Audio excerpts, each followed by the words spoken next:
Abiadura handiko trenak Euskal Herriko giza aztarna zaharrenak eta Pleistozenoko fauna aztarnak dituen leze txikiko bazuloa birrendu du. Arrasateko leze txikia itzulora sartzeko ohiko pasabidea harriz estalita aurkitu dute eta barrualdea zulatuta. Tunela pasatzen da leze txiki barrutik.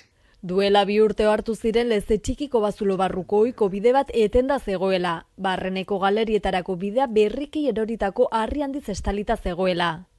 Leze txikiren lagunak Arrasateko eta inguruetako espeleologia zalen taldea jakinarazi du garai hartan ia egunero izaten zirela leherketak HTaren obretan, eta horiek sortutako dardarek eragindako lurjausia izan zitekeela leze txikiko bazulo barruko ohiko bidea etenda egotaren arrazoia.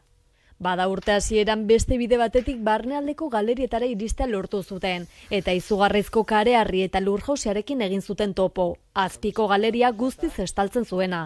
Orduan konturatu ziren abiadura handiko trenaren tunela leze txiki barruan egin dutela, aitzula zulatuz. Espeleologoek gogor salatu dute gertatutakoa. Euskal Herriko historia aurreko aztarnategi garrantzitsuenetakoa da leze txiki, gizakiaren aztarnarik zaharrenak aurkitu dira bertan.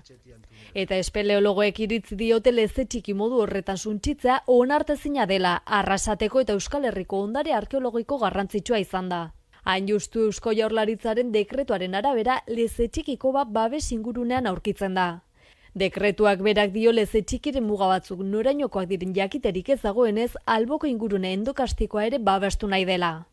Testu inguru horretan ez da Debagoienako baiaran abiadura handiko trenaren obrek kalteak eragiten dituzten lehenengo aldia. Aurrerago ere iturburuak agortu zirela jakin zen, errekak loitu eta kutsatu edota lurjausen ondorioz errepidetan ere kalteak izan ziren.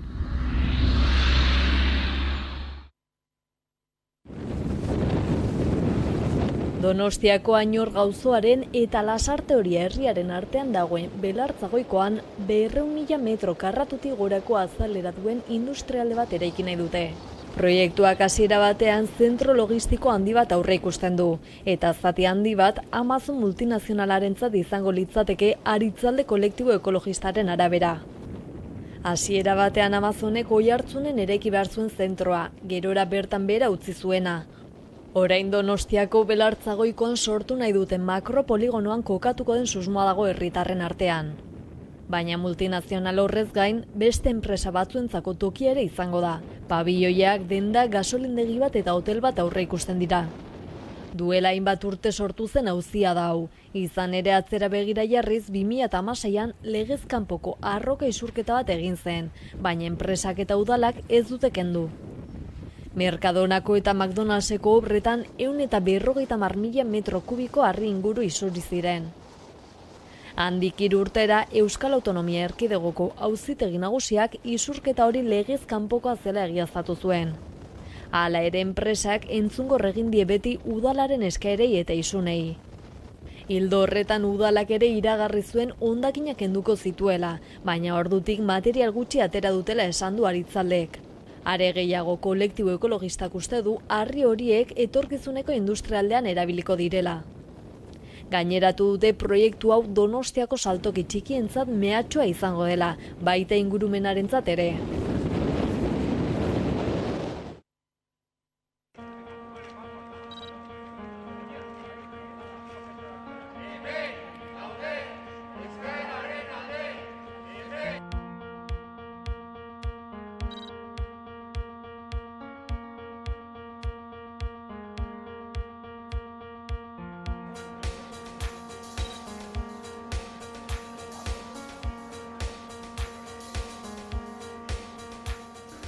Etorri gara, Maineruko herritarrei babesa ematera, eskatu dutelako eremu legez ez Euskaldunetik eremu mistora pasatzea, eta hori eren ez da oso aldarkapen txikia izan, hori ere ez dio unartu, ez dio Txibiteren gobernuak ez dio unartu.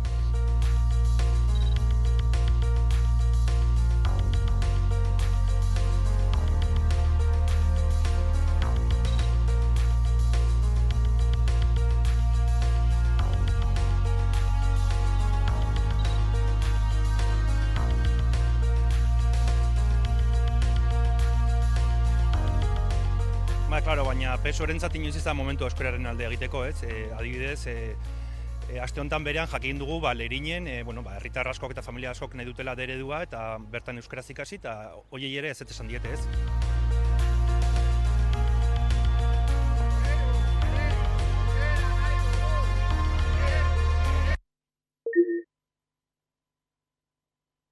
Bai, atzo entzun nuen, eta ni badazpada deitu nuen telefonoz, ez zita bat neukan orduan, badazpada, bai. Ez dut asko entzun, ez da giz rebindikazio klasa daukate, ez dut asko entzun, baina, bueno.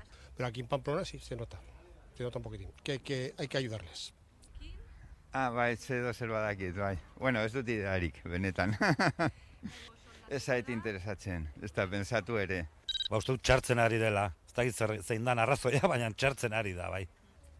La valoro hacia mi parte bien. Yo no he tenido ningún problema con la salud pública. No. Nola ez fa, beti hobetzen alda, bai. Porque donde tendría que haber 5 médicos, hay 2.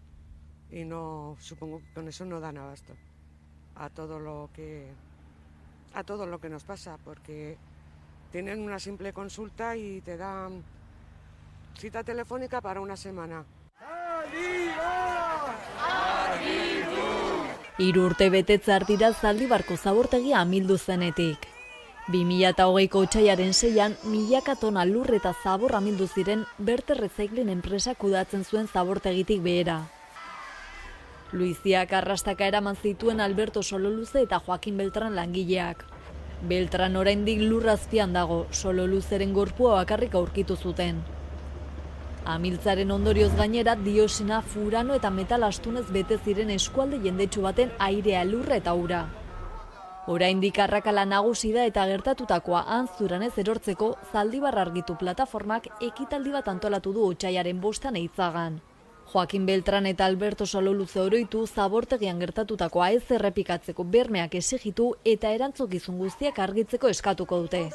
Eguerdiko 12:00 ekingo diote ekitaldiari eta arratsaldera arte musika emanaldia, lore eskaintza eta hitzartzak izango dira Eitzagan, Joakin Beltran eta Alberto Sololuze langileak oroituz. Atzera begira jarri zabortegia 2011an hasi zen hondakinak jasotzen eta 35 urtez betetza aurreikusten zen, 2056 urtera arte. 2012an 185.000 tona hondakin jasotzetik 2018 eta 2019an 500.000 tona baino gehiago jasotzera igaro zen. Urte horietan Araban, Bizkaian eta Gipuzkoan hondakin gehien pilatu zuen zabortegia izan zen. Zaldibarko hondamendiaren harira 2 auzi ireki ziren, bata ordea 2021an itxi zen, fiskaltzak eta auzipetuek sinatutako akordioarekin. Bigarrena berriz ingurumenaren aurkako delituagatik ireki zuten, eta Durangoko lehenengo instrukzio auzitegiaren eskutan dago.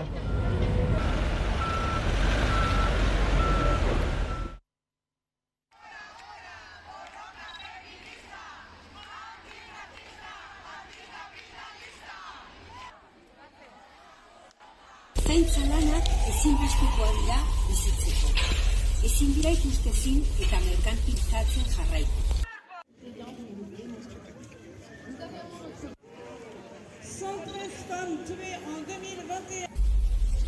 Etxeetan, lantokietan eta harremanetan langile klaseko emakumeak izaten jarraitzen dugu zaintza sostengatzen duten.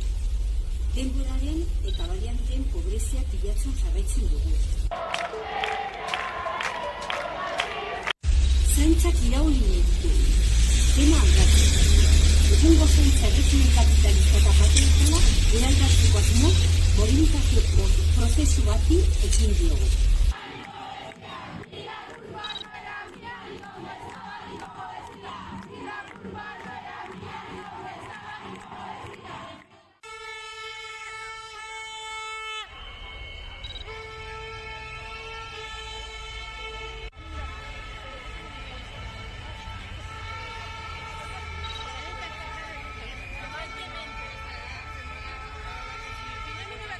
Hitzarmena negoziatzen daudenez, ez dela egia, kuota igotzen diete usuarioei, horrek suposatzen du 6,5 edo 10 baten tartean igo gera, eta 300 euro hilean. Gainera, egotzitan langileen hobekuntza batera dala, ez? Eta iruditzen zaigu oso mingarria horrelako argudio bat erabiltzea gezurra denean. Guretzat publikoa izan beharko litzateke zerbitzu bada, eta ez du egiten. Halere, behin dirua eman da, kudeatu behar duzun zerbait da, ezin duzu utzi, eta alde batera utzi parte hartu gabe, ez?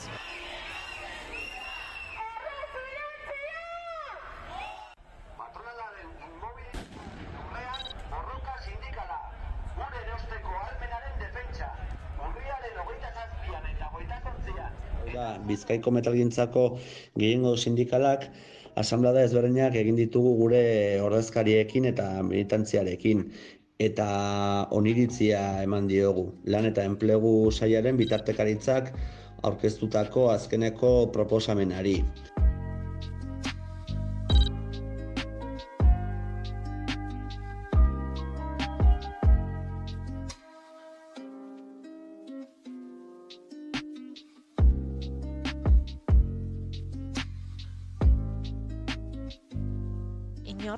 Inork ezin du ukatu, mahai gainean dagoen proposamena bakarrik dituela aurrera pausuak eta hobetzen dituela Bizkaiko metaleko langileen lan baldintzak eta bizi baldintzak.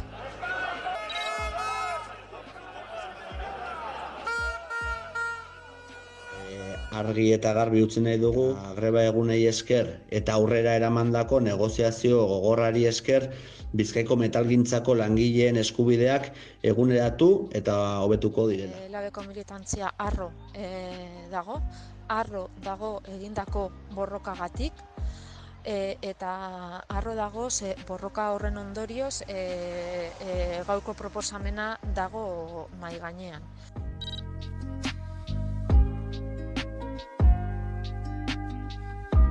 Dugu zelan antolatzen garen, guk edukei buruz argi daukagu ez da lan nahikoa eta hortik aurrera ikusi beharko da beste aldeak, beste patrona, beste sindikatu zelan baloratzen duten eta hortik aurrera gu ere kokatu beharko gara eta egon beharko gara guri jendea. Pentsio erreformaren kontra milaka pertsona kaleratera dira Ipar Euskal Herrian eta Frantzian.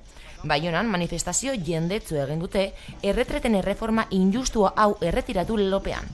17.000 lagun inguruk egitasmoa gaitzetsi dute sindikatuen arabera. Ikusi da aurrekoan bezala, baginan jende pila bat eta gaur ere nik uste dute jendea etorri dela ongi eta guretzako biziki importantea da kalean egotea. Sindikatu eta eragile sozialek erretiro hartzeko adina 62 urtetik 64 atzeratu nahi duen Elisabeth Borne lehen ministraren erreformari ezetz esan diote. Bien bitartean, Bornek dio pentsio hartzeko gutxieneko adina 64 urtera igotzeko plana negoziezina dela. Horrez gain, pentsio osoa jasotzeko 43 urtez kotizatzea proposatu du Parisko gobernuak. Astelenean, heldu zen pentsio erreforma Frantziako asanbleara eta otsailaren 6an hasiko da eztabaida. Hala, pentsio erreforman eragiteko beste 2 greba egun gehiago iragarri dituzte sindikatuek, otsailaren 7 eta 11. Macronen gobernuaren hitzetan gaur egungo pentsio sistema defizitarioa izango da hemendik urte batzuetara, eta horrek justifikatzen du erreforma egin behar. Hala ere, sindikatuek diote egungo sistema osasuntsu dagoela. Ikusita erreforma hau, egin nahi duen erreforma hau erabat injustua dela eta erabat antisoziala dela. Bada grebez gain urrengo egunetan mobilizatzen jarraitzeko borondatea erakutsi dute sindikatuek. Importantea da kalean egotea ere. Ikusi behar da, hemendik aintzina ere nola jarraitzen duen dinamika honek, mobilizazio eta greba egun hauek, baina nik uste dut erabat ere edo bestera, zerbait gehiago ere egin beharko dela, baldin eta nahi baldin badugu gure aldarriak eta gure deialdiak eta gure aldarrikapenak eta entzunaraz. Urtarrilaren 21 Arabako Mahastiak zigilu berriak kontseilua osatu zuen. Espero zen baino askoz beranduago izan da. Izan ere, urriaren amaierarako aurreikusita zegoen Eusko Jaurlaritza, Arabako Foru Aldundia eta Abra elkartea bilera batean biltzea, kontseilua osatzeko eta estatutuak sinatzeko. Aurrera pauso hori beharrezkoa zen aurtengo uzta Arabako Mahastiak zigilu berriarekin merkaturatzeko. 2022ko urrian Eusko Jaurlaritzak onartu zuen behin-behineko baimena. Horrekin, zigilu berriaren alde dauden upategiek, euren ardoa Arabako Mahastiak izendapenarekin merkaturatu dezakete, baina soilik estatuan. Gaiak hasieratik hainbat erreakzio sortu ditu, batez ere Errioxako kontseiluan. Zeinek zenbait erabaki hartu ditu Arabako mahastiak zigiluaren sormena oztopatzeko. Bestalde, Arabako Foru Aldundiak berriz ere azpimarratu du zein den bere ustez bide eraginkorrena. Trabajando en un marco descentralizado, tutelado por las administraciones vascas, con la colaboración del Consejo Regulador Rioja. Y que esa es la ambición silenciosa de una amplia mayoría de riojalavesa. Arabako Mahastia Kontseiluaren lehendakariak, Emilio Agillok, azaldu duenez, izena emateko epea zabalduko dute, nahi duten upategiek eta mahastiek zigilu berriarekin merkaturatzeko. Lo que llamamos vino de parcela, ¿no? Entendemos que cada parcela tiene su peculiaridad y da sus vinos diferentes. Hala ere, merkaturatzeko mugak ez izateko, Europatik behin betiko baimena ailegatu behar da. Hala ere, Abrak maiatzean egin zuen eskaera eta oraindik ez dute erantzunik jaso. Beraz, momentuz eta ezusteko horik ez badago, aurtengo uzta Arabako mahastiak izendapen berriarekin salduko da estatuan.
Avui continuarem lluitant, però és veritat que la lluita es va aclarint.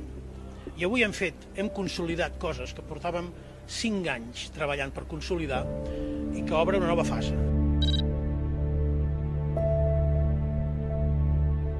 Debe interpretarse en el sentido de que una autoridad judicial de ejecución no dispone de la facultad de denegar la ejecución de una orden de detención europea basándose en un motivo de no ejecución que no se derive de la decisión.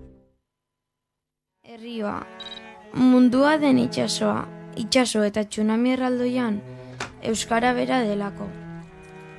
Aitzitik egitarau irekia eta bizia da. Iruztutoinen inguruan egituratzen dira.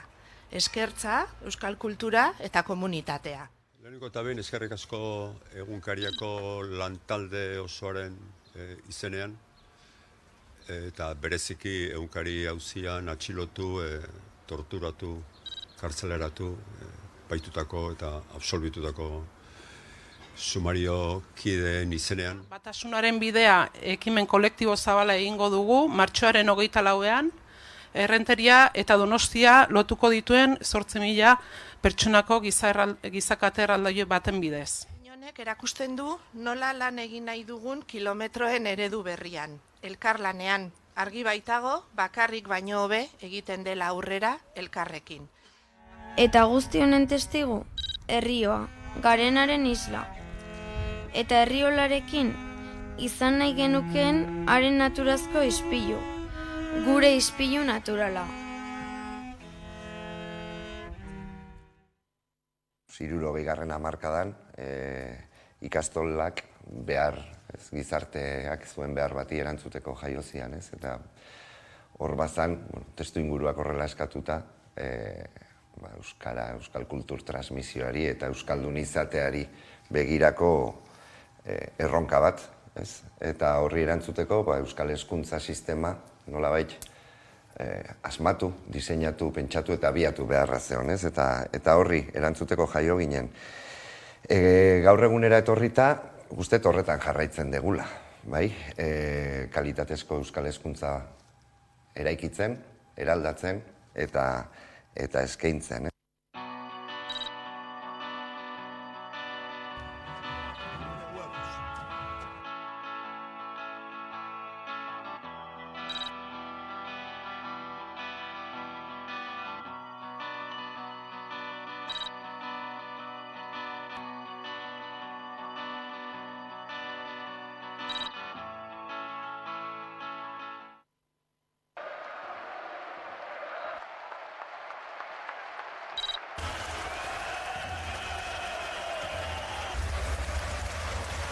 En una ciudad pequeña, mis recuerdos obviamente de Vitoria son siempre muy buenos porque al final siempre que voy es como volver a casa.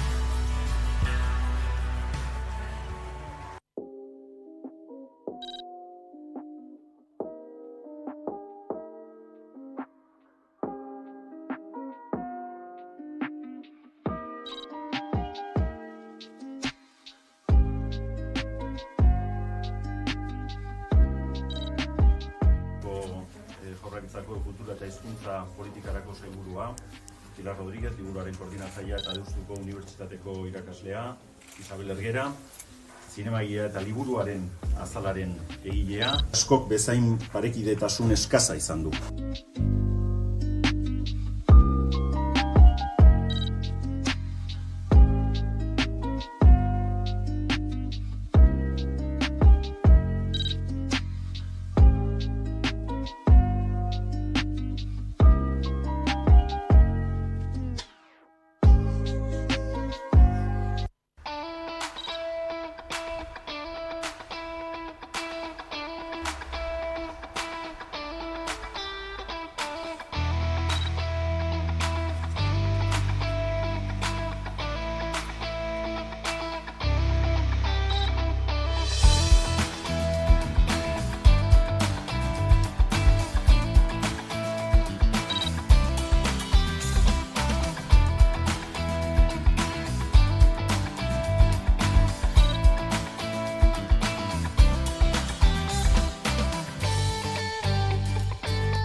Donostiako Tabakalerak Ebilai erakusketarekin hasi du 2023 denboraldia.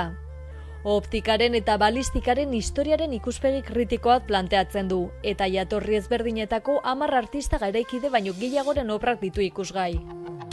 Erakusketaren oinarria inoiz neutrala ez den begiradari eta balistikari buruzko azterketa bada, eta aurrerapen teknologikoek optikaren aurrerakada ekartzeaz gain armamentuaren garapenean ere baduten eraginari buruzko azterketa kritikoa jorratzen du. Ildo horretan hainbat kontzeptu lantzen dira erakusketan, hala nola subjektibotasuna eta alteritatea, proiekzioa eta ikusgaitasuna, gardintasuna eta opakutasuna, baita kontzeptu horiek politikaren arloan dituzten ondorioak, besteak beste arraza eta generoa. Proiektuaren komisario lanak Ana Teixeira Pintok eta Oier Etxeberriak egin dituzte, Reina Sofia Arte Zentroa Museo Nazionalarekin lankidetzan. Eta adi, ekainera arte ateak zabalek izango ditu Ebilai erakusketak.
poetak berak ezin duena eginda poema publikatu eta umezurtz utzi liburua bere horretan. Hor egin beharko litzateke lan bat, sare bat, bertsoak irakurtzea osgoran, kontutan izan jentea. Ez bakarrik norberatzen dut.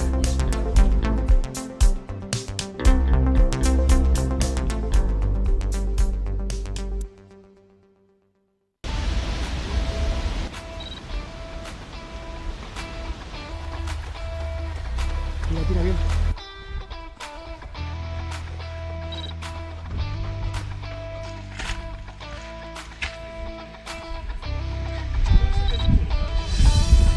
Sí.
an jaio zen Altzania Mendi Kluba eta bi ekimen ospetsuengatik ezaguna da, Mendi Festivala eta Mitzarro lasterketa.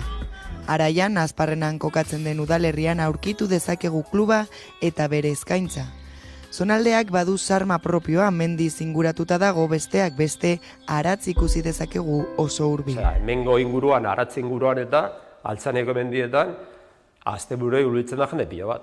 Eta hortik sortu dira, hortik atera dira, hor daukagu Juanito Jarzabal, daukagu hor Pou Anaiak, daukagu Baioz, eta pilo bat jende baita, ezaguna eta ezaguna ez dena baita. Datorren urtean egingo dugu ja 10. urte horrena.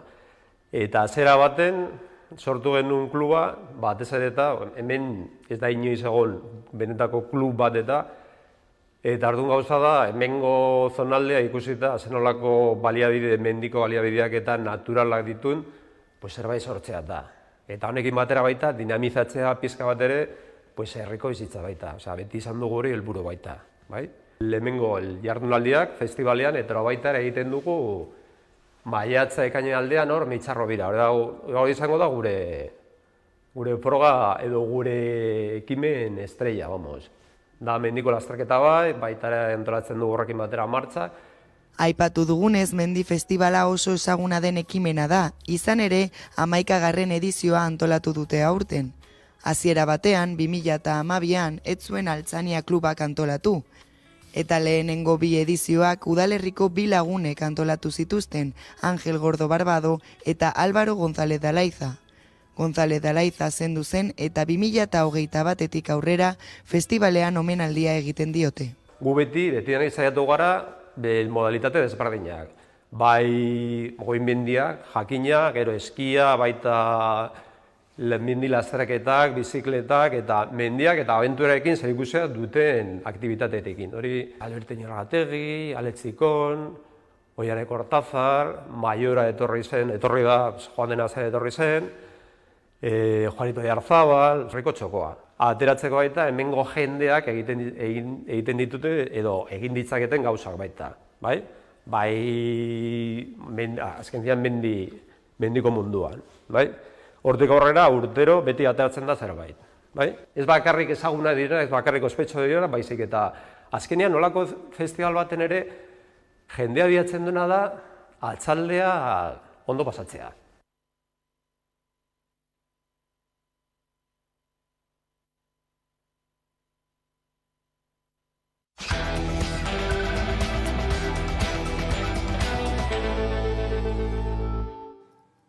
Bada eguerdiko 12:30 pasata dira, beraz, iritsi da eguneko elkarrizketa nagusiari heltzeko unean, eta horretarako gaur gurean daukagu Zigor Ibarzabal, ikastolen elkarteko hezkuntza arduraduna, kaixo? Kaixo, una. Ondo etorri. Tira, egunotan, edo, azken hilabetetan bereziki, hezkuntzaren afera guztien hau eta pentsamentutan egon denean, hartu dezagun parada ikastolen elkartean sakontzeko eta hobeto ezagutzeko, beraz, agian hasteko eta testuinguruan kokatzeko zer beharri erantzuteko daude edo daude ikastolak. Bueno, galdera sakonetik hasi gea. Nik uste, historikoari begiratuta, hirurogeigarren hamarkadan ikastolak behar, gizarteak zuen behar bati erantzuteko jaio zian, eta hor bazan, testu inguruak horrela eskatuta, euskal kultur transmisioari eta euskaldun izateari begirako erronka bat, eta horri erantzuteko euskal hezkuntza sistema nolabait asmatu, diseinatu, pentsatu eta abiatu beharra zeon, eta horri erantzuteko jaio ginen. Gaur egunera etorrita, uste horretan jarraitzen degula, kalitatezko euskal hezkuntza eraikitzen, eraldatzen eta eskaintzen, beti ere gizarte justuago, solidarioago, eraikitzaileago, ekintzaileago bat sortu nahian, eta hori da gure oinarrien, oinarri garrantzitsuak hor daude, eta horri egoten jarraitzen dute, bai. Eta horretarako bereziki bi alorretan mugitzen gara, pixkat gure hezkuntza ereduaren antolaketa eta egituran, eta alderdi pedagogikoan nola ez. Eta horre ikastolen ereduan, sakontzeko, Eukerzonabil bi afera ezberdinetan banatzen duzue, batetik egongo litzateke antolaketa egiturari dagokiona, eta bestetik ikuspegi pedagogikoa bera, lehenengoari iritzita hasteko, antolaketa egiturari dagokionez, zer duzue eskuartean, edo nola moldatzen zarete? Horre azpimarratu behar deguna da, ikastolak sorreratik autogestioan, autoeraketa horretan, oinarritzen diren erakundeak garela, bai. Eta horretarako, daukagun edo aukera hori ematen dugun egitura juridikoa kooperatibak eskaintzen digula, bai. Beraz, ikastolak kooperatibak gara, ezaugarri ezberdinetakoak, baina denak ere hor kokatzen gara, eta horren gako nabarmena parte hartzean egongo litzateke, gure komunitate osoaren parte hartzea, bai profesionalena, baina bai familiena ere bai, eta familien parte hartze hori guretzat gako garrantzitsu bat izanik, garrantzia, ezinbesteko garrantzia ematen diogu, bai, eta nahi ditugu familiak busti, ikastolaren kudeak eta horretan, baina maila gorenean, erabakimenean ere busti nahi ditugu, eta egitura horrek horretan laguntzen digu, nolabait esateko, familiek ere ardurak hartzen, ikastolaren kudeaketan, komunitate osoari begirakoak, orduan ez da bakarrik zuri begirako erantzunkizunak dituzula, baizik eta partekatzen diren erantzunkizunak daude bestegiko ere bai, eta hor jartzen dugu guk fokua momentu askotan, bai. Eta egiturari dagokionez, egitura horrek ahalbideratzen digunari dagokionez, hobeto esan da, azken finean gure erabaki nagusiak batzar nagusietan, eta artezkaritza kontseiluan hartzen ditugu, bai? Eta bi foro horiek nolabait esateko, bi foro horietan guraso eta profesionalen parte hartzea zuzenekoa da, eta erabakimen zuzena daukate, beraz esan dezakegu familiak eta profesionalek dakatela ikastolaren oraina eta etorkizunaren gaineko ardura eta erabakimena. Horrek ekarpen handia egiten dio beraz hezkuntza prozesu osoari. Bai, azken finean, horren bitartez gauzatzen degulako gure proiektua eta gure eskaintza, bai. Azken finean, bai kudeak eta mailako, baina bai maila pedagogikoko erabakiak ere hartzen ditugulako foro horietan, beraz bere biziko garrantzia dakate. Gero horrez, zuena den alde pedagogiko bat ere bada, hor zer azpimarratuko zenuke? Bueno, hezkuntza proiektu propio horien sorkuntzan eta antolaketan, jartzen dugu guk fokoa nabarmen. Guk autonomia hori baliatzen dugu, bai kudeaketa mailan, lehen aipatu duten bidetik, horrek ematen dizkigulako aukerak askotan maila administratibo, muga administratibo ez gaindi jarduteko, pixkat Euskal Herri osorako proiektu hori garatu ahal izateko, bai? Eta maila pedagogikoan ere autonomia da hitz gako bat, bai? Guk gure jardun pedagogikoa ezaguna da neinean gaina Euskal Kurrikulunean oinarritzen dugu, bai? Eta horrekin zer esan nahi dugu. Bueno, hor, bai da, pixkat argitu beharra alde batetik kurrikulunari buruz hitz egiten dugunean zer esan nahi dugu, bai? Eta kurrikuluna herri batentzako eta herri baten hezkuntza ereduarentzako dokumentu oso garrantzitsua da, bai? Nolabait esaten dugu, horren baitan, hainbat autu egin behar izaten ditugula, beti ere, bertan markatzen dezun hezkuntza xedeari begira, bai? Beraz, kompetentzien gaineko garapena, edukien aukeraketa bat, antolaketa bat, eta guzti hori jasotzen duen dokumentu edo tresna da, guretzako azkenean tresna bat bilakatzen da, bai?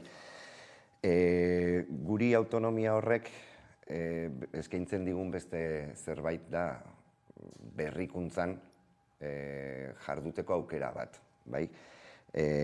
Guk sarean lan egiten dugu, ikastola sare bat gara, elkar elikatzen dugu, elkar aberazten dugu, eta hor, gauza asko partekatu egiten ditugu, bai? Baloreak eta horiez gain, guk pedagogia, printzipio pedagogiko batzuk eta pertsona eredu, pertsona molde bat partekatzen dugu, bai? Esaten dugu askotan, gizartekide izango dien horien ezaugarri eta bereizgarri jakin batzuen garapenerako lan egiten degula, bai? Eta horrek batzen gaitu, horrek nolabait indarra, saretze horri indarra ematen dio. Eta guzti horretan ikastolentzako, ikastolen elkartea bidaide gara, beraiekin batera egiten dugun ibilbide horretan, bai? Eta gure lanero jarduna, azken finean da, hezkuntza mailan, mundu mailan gertatzen den, mundu mailan saiatzen garen horretan, gertatzen den hori, ikertu, hausnartu, eta gurera nola ekar dezakegun aztertzen jarduten dugu noski, ez dugu lan hori gure bakardadean egiten, beti ere, Euskal Herriko Unibertsitatearekin, inguruan ditugun unibertsitate ezberdinekin eta euskalgintzako beste eragile batzuekin batera lanean jarduten dugu, horretan aliatu gara eta beti ere hezkuntza sistemaren hobekuntza eta berrikuntza helburu. Gero horre Euskal Kurrikuluma aipatu zu, ez? Zergaitik, ez? Beste eredu batzuen aurrean, zergaitik horri hobetsi? Aipatu dudanez, kurrikulum batek hezkuntzarekiko daukan garrantzia, bai? Hori ja aipatu dugu, azpimarra jarri dugu horretan. Eta horrek, azken finean, guri eskaintzen diguna dagoeneko aipatu ditudan hori ez gaindi, ikaskuntzarako testu inguru batzuk definitzen ditugu, egoera batzuk definitzen ditugu, eta ikasegoera horiek, ikasikagoera horietan aplikatzen ditugu nolabait guk ikasten goazen ezagutza guzti horiek, jakintzak nolabait, ez? Eta ikasegoera horiek definitzerako, zehazterako orduan oso garrantzitsua da tokikotasunaren begirada hori ukitzea, bai? Non kokatzen dituzu egoera horiek, ez? Beti esaten dugu, ez? Ez da berdina, berdintzait, zein arloko jakintza horiek, Galizian, edo Andaluzian, edo Euskal Herrian, bai? Azken finean, guk errealitate propio bati begirako autua egiten dugu, ez? Gure ikasleentzat gertukoak eta esanguratsuak diren ikas egoerak edo testu inguru horiek eskaini behar dizkiegu, ez? Benetan, beraiek ikasi behar duten hori, beraientzako esanguratsua izan dadin. Beraz, kurrikulum propio baten faltan, hori ere azpimarratu behar dugu, Euskal Herrian eta autonomia erkidegoan ere ez daukagu kurrikulum propiorik. Beraz, horretara gehien hurbiltzen den tresna, dokumentua, berau daukagu, beraz, guk hori erdigunera ekartzen dugu eta horren zabalkunderako lan egiten dugu egunerokoan. Gero horretaz aparte ez, ikaskuntza prozesua osoa da. Ikastolen kasuan, zer urtetatik eta kasik ez dakite ondo nabilen, 21 urtera artean, pertsonatzen ez, bizitzako urterik garrantzitsuenak izan daitezkenak ere ez, importantzia badu jarraikortasun horrek. Bai, guk horri ikastolaldia deitzen diogu, bai, batzutan 0,18, beste batzutan 0,20, lanbide heziketari ere keinu eginez ez. Eta, lehen aipatu dut, ez, gauza komunak ditugula. Komunak ditugu ikastola ezberdinen artean, baina komunak ditugu ikastola berdinaren barruan ere, ez. Eta hor aipatzen dugun pertsona eredu hori, edo partekatzen ditugun printzipio pedagogiko horien bitartez, guk nahi eta bilatzen duguna azken finean da, irakasleen arteko koordinazioa, gure eskaintza pedagogiko guztiaren gaineko koherentzia bat bilatzen dugu, ez? Eta horretarako sarea, harremanak etxeen artean eta etxearen barruan, ez? Hor bereziki, ez, badirelako momentu kritikoak deituko diegu, ez, hor etapa aldaketak ditugunean, ziklo aldaketak, etaparen barruan denean ez da inbesterako izaten, baina etaparteko aldaketak egoten direnean, kasu askotan hausturak egoten dira, ez, egiteko modu batetik, beste modu batera, irakasle talde batetik, beste talde batera, eta guk hori ahalik eta gehien zaintzen dugun zerbait da, ez, ikasleari aldaketa hori egiten laguntzeko helburuarekin egiten dugun zerbait da. Eta gero gaina horrek ere ahalbideratzen diguna da ikaslearen jarraipenean, eta jarraipena esaten denean akademikoa baino pertsonala ere oso aintzat hartzen dugun zerbait da. Horietan, hobetzeko lan egiten dugu eta hori nolabait berme bat eskaintzeko ere bai, ez? Hori alderdi, agian ikasleari begirakotik, eta familiei begira ere, beraientzako ezaguna dan testuinguru bat da. Beraientzako ezaguna dan joko zelai bat da, ez? Ikastola eremua, ikastola eremua bera, eta beraientzako lasaigarria eta argigarria da, jakitea nora jo behar duen, norengana jo behar duen, zertarako, ez, batera, bestera, eta horrek ere ahalbideratzen digu familiarekiko harreman gertuago eta zuzenago bat ekitzea. Eta aipatu dituzun kontu guzti hauetan importantzia bai duela, ez, ikas materialak, edo ikas materialek eurak, ez, ematerainokoa? Ikas materialek garrantzi handia dakate. Hor lehen aipatu dugun bezala, gertuko testu inguru horiek eskaintzea eta benetan esanguratsuak dian ikasegoera horiek sortzea oso garrantzitsua da. Bai argitu behar duguna da, ikasmaterialak beraiek nolabait irakaslearentzako baliabide bat dira. Baliabide bat gehiago, garrantzitsuak eta baina aldi berean ere ez dira montaia bateko gida bat bezala, hau da, ez dira urrats horiek bere banan beraie planteatzen duten bezala egin behar, zuk aurrean daukazun ikasle talde hori, horri egokitu behar dezu guzti hori, ez? Orduan bai argitu behar dena da ikasmaterialak beharrezkotzak dira, beharrezkotzat jotzen ditugu. Horiek testu inguratze hori oso garrantzitsua da, baina guretzat irakasleak duen errekurso bat gehiago izango litzateke eta bere eguneroko lanerako lagungarri. Gero euskal ikuspegia txertatzen duzuela aipatu izan duzue, edo horretan alegin merezi egiten duzuela? Bai, horretarako ditugun arrazoiak anitzak dira, ez? Batzuk aipatu ditugu, ze garrantzia daukan, ez? Gertuko errealitate batean kokatzea, eta benetzat zuretzat interesgarria, edo behintzat esanguratsua dan zerbaitean kokatzea guzti hori. Baina aldi berean ere, horiek planteatzeko modua erakargarria izan behar du, ikaslearentzat interesgarri eta motibagarria izan behar da, bai. Aldi berean, modu aktiboan jokatu dezatela bilatzen dugu. Hau da, euskal izate hori barneratzu, baino ez eragiteko intentzio batekin, ez?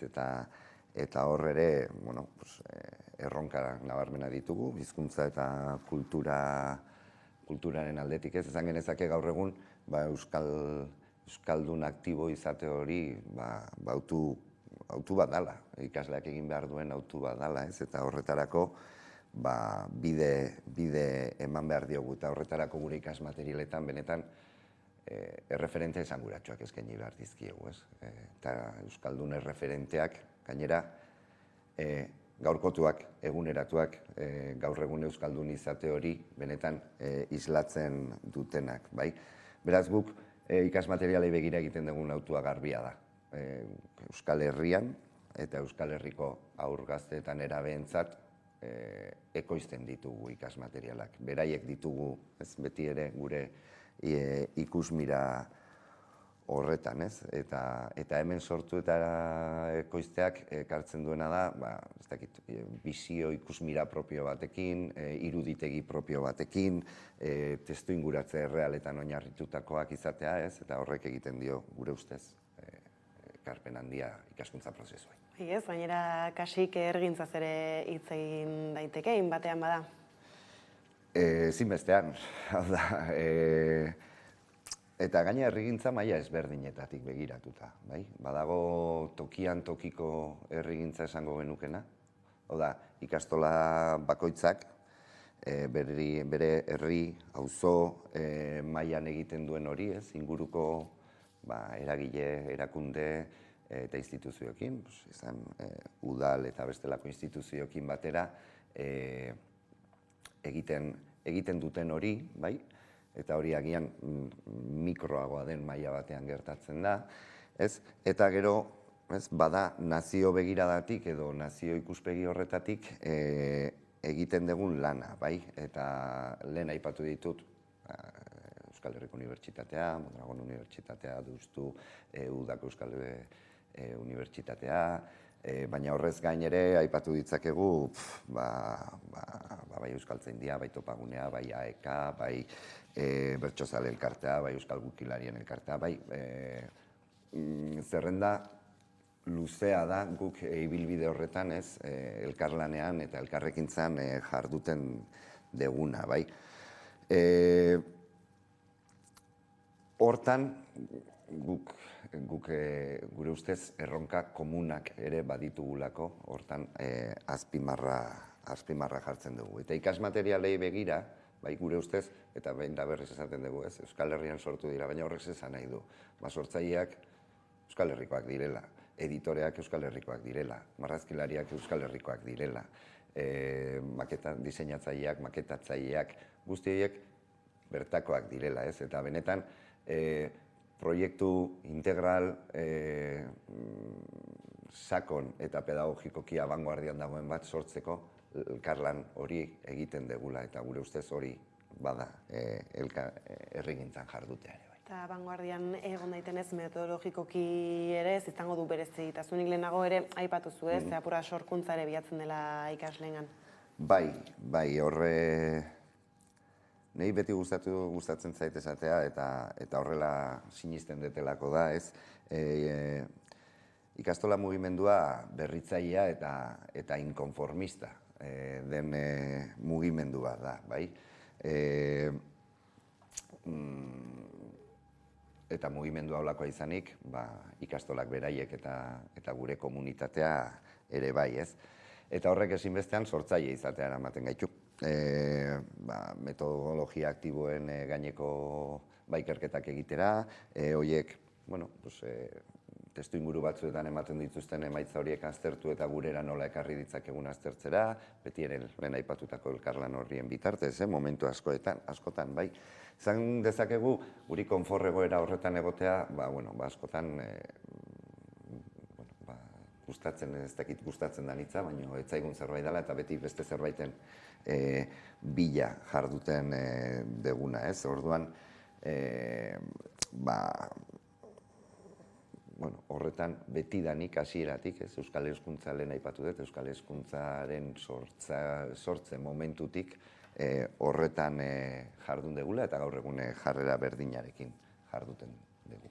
Eta aipatu dituzun material hauek, hor bide lagunain bat dituzue, eta gainera horretaz aparte, ikastolak ez diren beste zentro batzutan ere aurki ditzakegu, ez? Hori zuentzako ere importante izango da. Bai, eta hor dago gure misioan oso garbi dagoen zerbait, ez? Hau da, guk ez dugu ikastolentzako bakarrik lan egiten, bai? Noski, ikastolentzako lan egiten dugu, ikastolen elkartea gea, eta gure sarea aberastu eta zaintzen dugu, baina horrez gain argi daukaguna da hezkuntza sisteman bertan ere eragiteko helburua daukagula. Eragiteko helburu hori Euskal Hezkuntza euskaldun eta kalitatezkoa izan dadin, ez? Eta horretan, guk ekoizten ditugun ikasmaterial horiek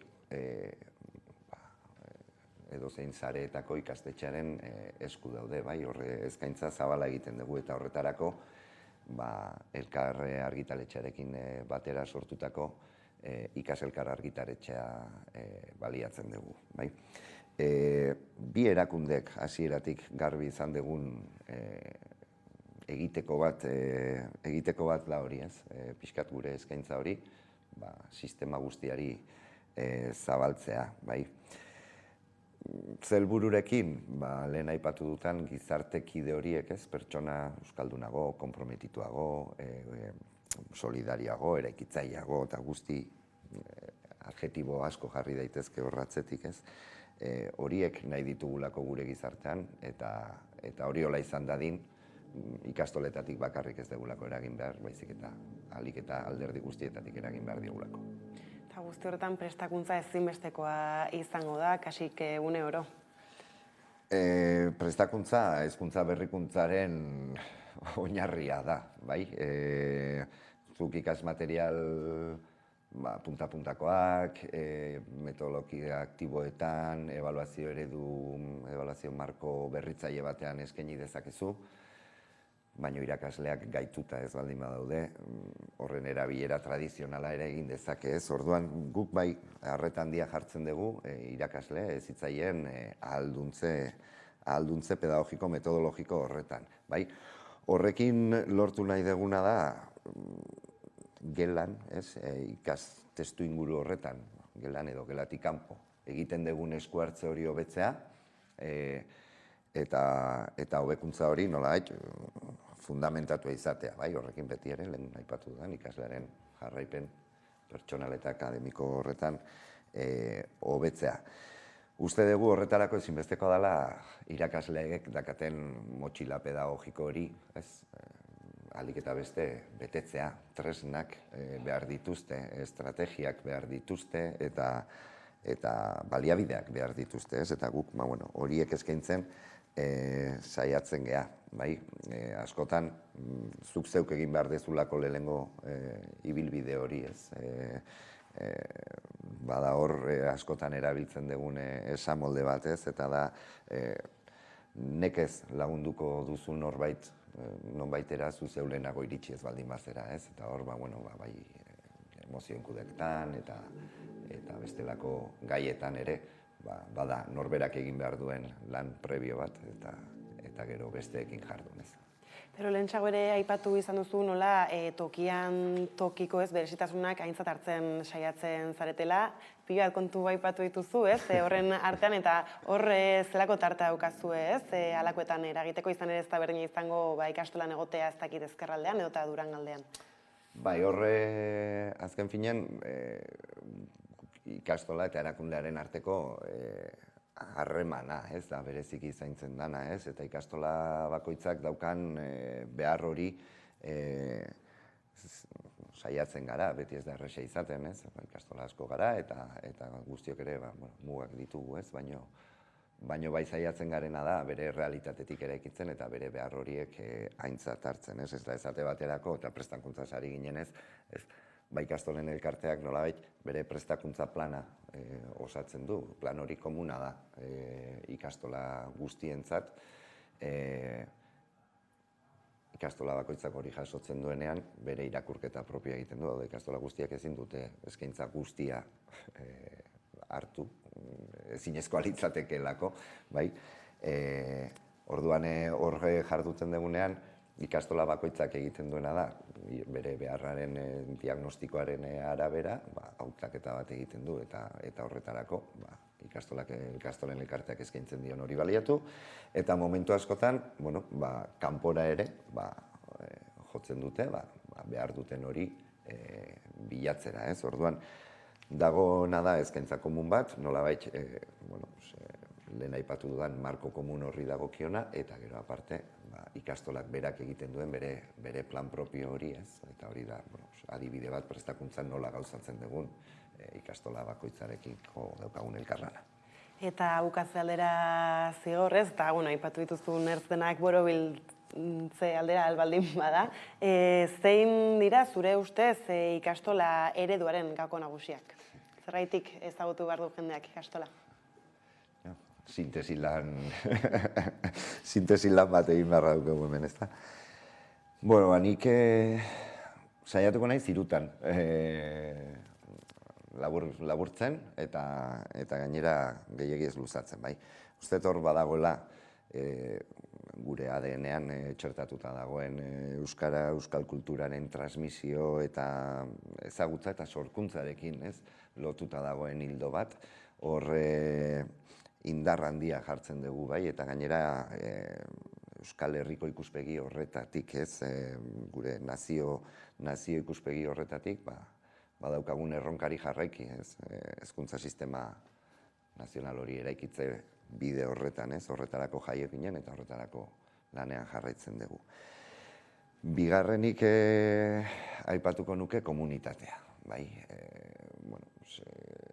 ikastola mugimenduaren beste ezaugarrietako bat, beti militantzia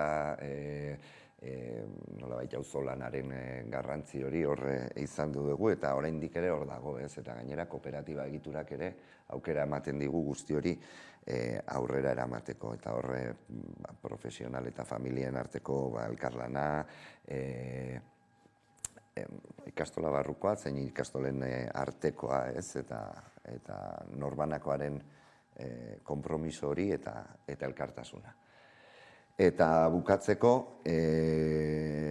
gure eredu pedagogikoaren gainean, ez? Nik uste dut ikastolak referente izan garela berrikuntza pedagogikoan, berrikuntza horretan referente izaten jarraitzen degula, ez? Eta horretarako, guk printzipio pedagogikoak sautatzen ditugu, autometodologikoak egiten ditugu, baina lehen esan bezala horiek guzti horiek ikasmaterialetara eramaten ditugu, ez? Eta ikasmaterial horiek gainera, gure herrigintzaren ideia horrekin, nolabait, hezkuntza sistema osora zabaltzen dugu, ez? Nik uste 3 ideia horietan laburtuko genukeela ikastolen elkartea. Honekin, bide horrek luze segi beza eta mila esker gaur gurera gerturatzearren. Eskerrik asko zuei aukera emateagatik.